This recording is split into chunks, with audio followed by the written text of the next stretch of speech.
l'armée, bah, qu'est-ce qu'elle en pense, l'armée, de cette guerre?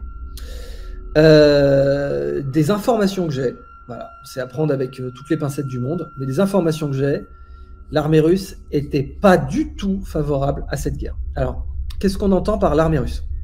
On entend une personne en particulier, le général Valéry Gerasimov. Gerasimov, c'est un vieux général, un vieux briscard, ultra compétent.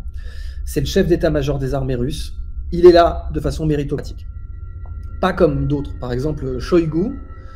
Shoigu qui est considéré comme qui est déguisé en général. Mais il n'est pas général, le mec. Et il sait pas faire la guerre. Mais Shoigu, il est déguisé en général. Et d'ailleurs, j'en parle dans ma newsletter, là, dans l'Octogone. On appelait, en Russie, il y avait une expression, c'était général de mariage. Vous étiez un général de mariage quand on amenait un vieux général dans la Russie du 19e siècle, la Russie de Pouchkine, quoi. On amenait un vieux général pour les mariages, pour donner un côté digne au mariage. Et donc, c'était un vieux gars avec toutes ses médailles et tout. Et voilà, bon, c'est ça, un général de mariage. Bah, Shoigu, c'est un général de mariage. Le mec, il n'est pas militaire. Il a créé des médailles pour se médailler lui-même, etc. Mais il est, par contre, politiquement très malin. Très, très malin. Malin parce qu'il a réussi à survivre. Il a réussi à survivre à peu près tout. Et il est considéré par les personnes informées comme le successeur désigné de Poutine. Avec tous les problèmes que ça va poser, parce qu'il est d'une ethnie très particulière en Russie, il n'est pas vraiment considéré comme ethniquement russe. Et là où Poutine est évidemment ethniquement russo-russe, pour Shoigu, non, et ça peut poser des problèmes. Mais Shoigu n'est pas compétent militairement. Ça, c'est le point important. Il est compétent pour plein de trucs, notamment la politique en général, ce qui est évidemment plus important pour succéder à Poutine. Mais pour estimer la validité d'une invasion, il n'est pas compétent. Et du coup, si vous voulez, ça fait qu'il n'est pas là méritocratiquement. C'est là que je voulais en venir. Alors que Gerasimov, oui. Et les informations que j'ai, Gerasimov a été quasiment écarté des décisions militaires. Alors oui, je vois dans le chat, quelqu'un me dit Staline n'était pas ethniquement russe aussi, c'est tout à fait exact. C'est tout à fait exact, Staline n'était pas ethniquement russe. Mais Staline, c'était Staline, c'est-à-dire il pouvait vous fusiller, vous, votre famille, et aller déterrer les tombes de vos grands-parents pour les cramer avec de l'essence. Donc croyez-moi bien que le fait qu'il ne soit pas ethniquement russe ne posait pas le moindre problème. Mais d'ailleurs, justement, puisqu'on parle de Staline et de Khrouchtchev, pour vous donner une idée de la situation de Poutine à l'heure actuelle, en fait, Khrouchtchev a été débarqué. Il y a eu un coup d'État. Brejnev a pris le pouvoir face à Khrouchtchev. Et il y a eu une série de coups d'État, soft ou hard, par la suite.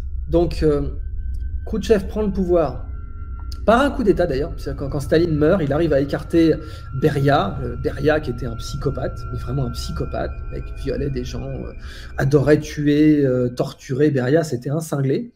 Et Beria voulait prendre le pouvoir, et c'est Khrouchtchev qui a réussi à prendre le pouvoir, notamment avec l'appui de Zhukov.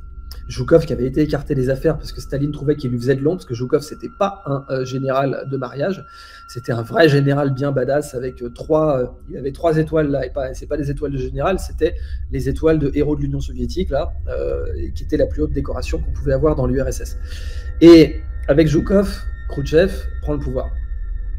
Et ensuite, Khrouchtchev se prend un coup d'état pleine tête de Brejnev. Et pourquoi? Parce qu'il lui est reproché d'avoir très mal géré la crise des missiles de Cuba. Voilà. Alors que, fondamentalement, il ne l'a pas si mal géré que ça. Ça se discutait. Alors, il faut savoir que, par exemple, en termes de récit, on vous présente la crise des missiles de Cuba comme les méchants Russes qui ont essayé d'installer des bombes atomiques à côté des États-Unis d'Amérique. Et c'est vrai, mais c'est que la moitié de la vérité. Et comme vous le savez, une demi-vérité, c'est une contre-vérité. Et un demi-fait, c'est un méfait. La vérité totale, c'est que les Américains avaient installé des têtes nucléaires en Anatolie, et pas qu'en Anatolie, pardon, jusqu'en Cappadoce, et donc en Turquie. Et il y avait des têtes nucléaires qui pointaient à quelques centaines de kilomètres de l'espace soviétique. Voilà. Et ça, c'était bien avant Cuba. Et dans les livres d'histoire occidentaux, on vous dit, voilà, bon, les méchants Russes, comme ça, du jour au lendemain, ils décident de mettre des bombes à Cuba parce qu'ils sont méchants. Mais en réalité, ils ont décidé de mettre des bombes à Cuba parce que les Américains avaient mis des bombes en Turquie. Et ces bombes, Kennedy n'était même pas au courant qu'elles étaient là. C'est-à-dire qu'il y a eu un moment what the fuck, où Kennedy dit, mais c'est fou quand même, les Russes ont mis des missiles à Cuba. C'est comme si nous, on avait mis des missiles en Turquie. Et son attaché militaire lui fait Monsieur le Président, on a des missiles en Turquie. Et ça fait 2 ans qu'on les a.